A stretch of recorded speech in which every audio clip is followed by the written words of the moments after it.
بسم اللہ الرحمن الرحیم۔ آپ کے بچے بھلے آپ سے پوچھے یا نہ پوچھے، آپ انہیں یہ ضرور بتایا کیجیے کہ ہم فلسطین سے اس لیے محبت کرتے ہیں کہ نمبر 1، یہ فلسطین انبیاء علیہ السلام کا مسکن اور سرزمین رہی ہے۔ نمبر 2، حضرت ابراہیم علیہ السلام نے فلسطین کی طرف ہجرت فرمائی۔ نمبر 3، اللہ تبارک و تعالیٰ نے حضرت لوط علیہ السلام کو اس عذاب سے نجات دی جو ان کی قوم پر اسی جگہ نازل ہوا تھا۔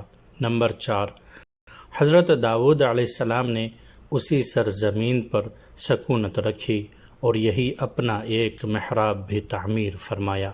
نمبر 5، حضرت سلیمان علیہ السلام اسی ملک میں بیٹھ کر ساری دنیا پر حکومت فرمایا کرتے تھے۔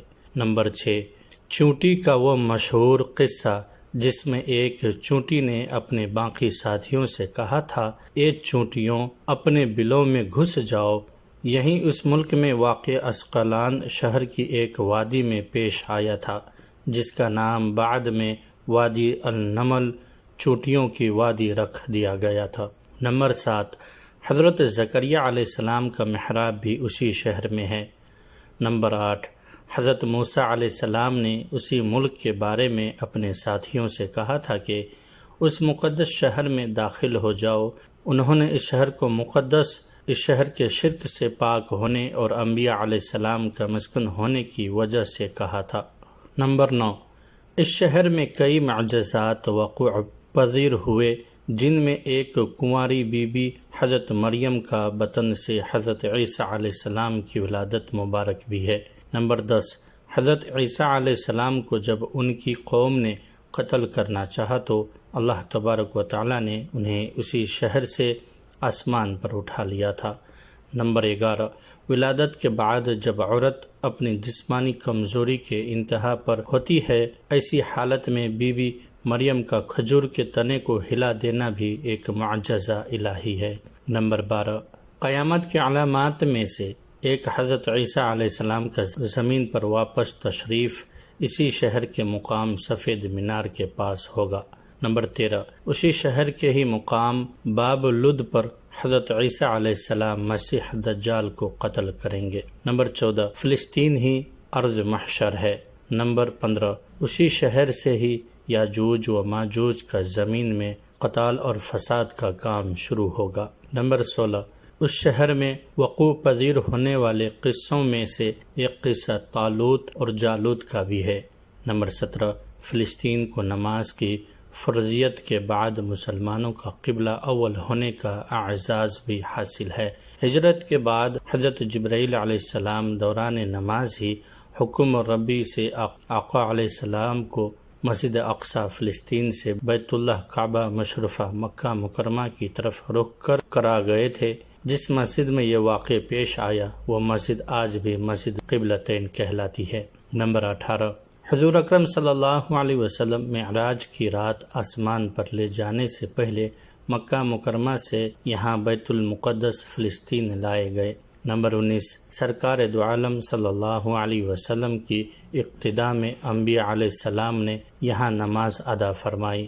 اس طرح فلسطین ایک بار پھر سارے انبیاء کا مسکن بن گیا۔ نمبر 20، سیدنا ابو ذر رضی اللہ تعالیٰ عنہ کہتے ہیں کہ میں نے رسول اللہ صلی اللہ علیہ وسلم سے عرض کیا کہ زمین پر سب سے پہلی مسجد کون سی بنائی گئی، تو آپ صلی اللہ علیہ وسلم نے فرمایا کہ مسجد الحرام یعنی خانہ کعبہ۔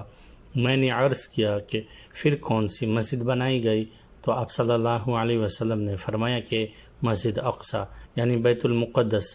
میں نے پھر عرض کیا کہ ان دونوں کے درمیان کتنا فاصلہ تھا؟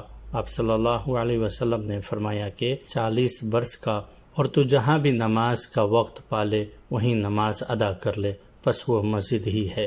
نمبر 21، وصال ابن صلی اللہ علیہ وسلم کے بعد حضرت ابو بکر رضی اللہ عنہ کو ارتداد کے فتنہ اور دیگر کئی مشاکل سے نمٹنے کے لیے عسکری اور افرادی قوت کی اشد ضرورت کے باوجود بھی ارض شام فلسطین کی طرف آپ صلی اللہ علیہ وسلم کا تیار کردہ لشکر بھیجنا بھی ایک ناقابل فراموش حقیقت ہے۔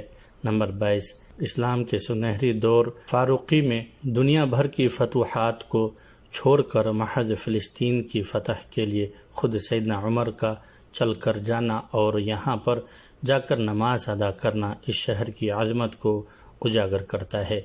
نمبر 23، دوسری بار بعینہ معراج کی رات بروز جمعہ 27 رجب 583 ہجری کو صلاح الدین ایوبی کے ہاتھوں اس شہر کا دوبارہ فتح ہونا بھی ایک نشانی ہے۔ نمبر 24، بیت المقدس کا نام قدس قرآن سے پہلے تک ہوا کرتا تھا، قرآن نازل ہوا تو اس کا نام مسجد اقصی رکھا گیا۔ قدس اس شہر کی اس تقدیس کی وجہ سے ہے جو اسے دوسرے شہروں سے ممتاز کرتی ہے۔ اس شہر کے حصول اور رومیوں کے جبر و استبداد سے بچانے کے لیے 5000 سے زیادہ صحابہ کرام رضوان اللہ علیہم اجمعین نے جام شہادت نوش کیا اور شہادت کا باب آج تک بند نہیں ہوا، سلسلہ ابھی تک چل رہا ہے۔ یہ شہر اس طرح شہیدوں کا شہر ہے۔ نمبر 25، مسجد اقصی اور بلاد شام کی اہمیت بالکل حرمین شریفین جیسی ہی ہے۔